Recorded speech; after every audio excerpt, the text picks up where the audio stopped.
Hey everyone, welcome to Miss Annie's Home and Kitchen. I'm so glad that you are joining me today.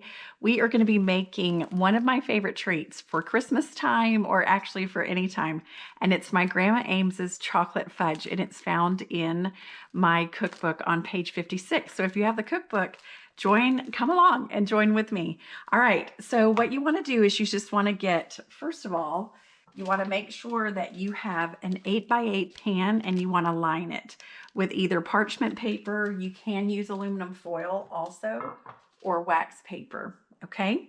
Then you're going to turn your burner on about medium high, and you're just going to add these 5 ingredients. So number 1, you're going to need a 3/4 of a cup of marshmallow cream. I'll put that in here. Okay. All right. And then you're going to need 1.5 cups of sugar.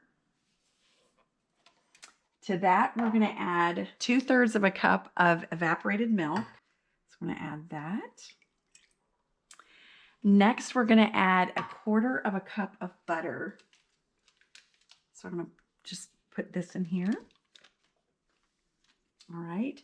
And then we need 1/4 of a teaspoon of salt.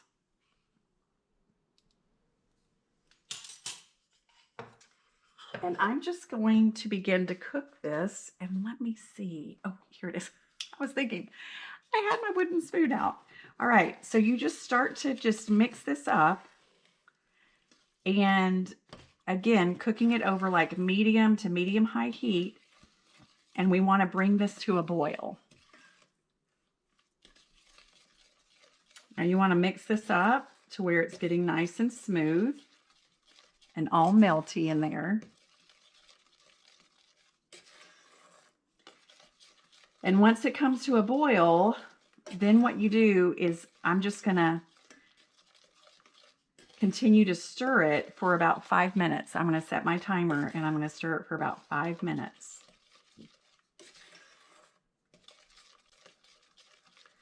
But I'm not going to keep you guys watching me for 5 minutes. We'll fast forward it through that.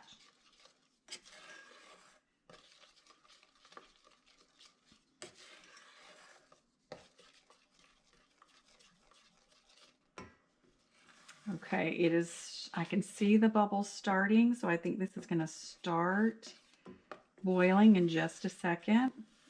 But I have just continued to just stir this while everything was getting all mixed together and became melted. And so you don't want to leave this alone. You just want to stir and stir and stir. Okay, all right. So it is starting. It's almost there.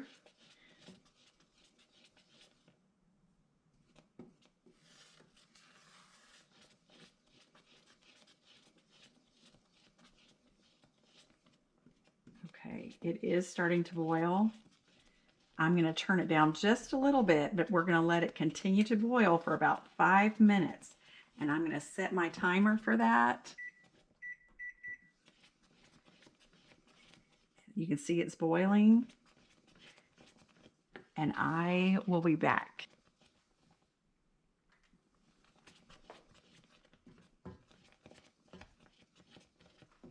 So I let it come to a boil, and now after 5 minutes, and then I removed it from the heat.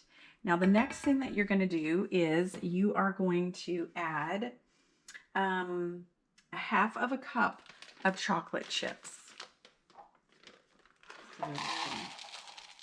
You're going to add 1/2 cup of milk chocolate chips.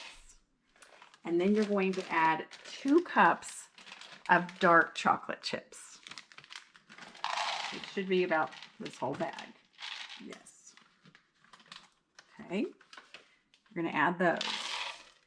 Then what you're going to do is add, well, I'm going to stir this around. And sometimes my grandma would add pecans and sometimes she didn't. I am going to be adding pecans. You guys know I love my sweet little Tanner's pecans. Yummy, yummy Tanner's pecans. I'm going to add 1 teaspoon of vanilla.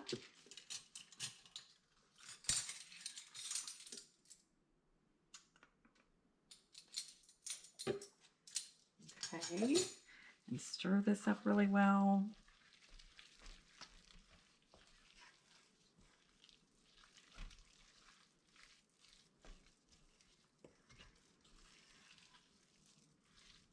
Smells divine.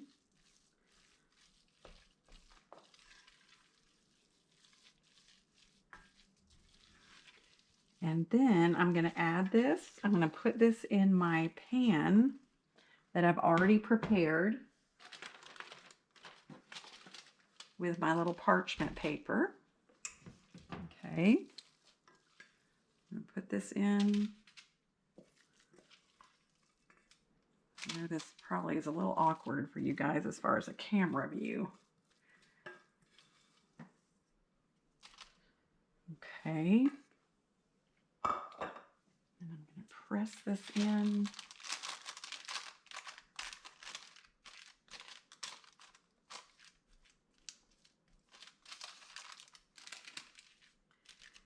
And I'm going to put this in my refrigerator. Let's see, it says chill for about 2 hours or until firm. So I'm going to put this in my refrigerator and I will be back in a couple of hours. We'll see you soon, everyone. So the fudge has been in the refrigerator for a little over 2 hours. And if you've never made fudge before, I want to show you why you put your parchment paper or your wax paper or aluminum foil like this so that it goes over the sides. Because then when it comes time to lift out your fudge, you just grab it like this and then you can pull it out. Okay. All right. I've already cut a few pieces because honestly, this is not as smooth as what I love for it to be. It looks a tiny bit dry on the top and I was a little bit worried about that. But honestly, when I cut these pieces and I tasted it, it's really, really good. I think where I messed up was I set my timer for 5 minutes, but I didn't press start. So I was kind of guesstimating how long it had been cooking.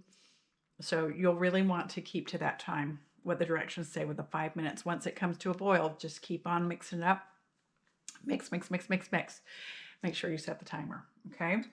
And I'll just show you how you just cut it. You're just going to cut it like in little sections like this.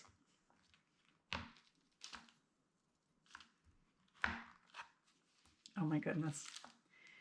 I think my neighbor's going to really love me for this. So good.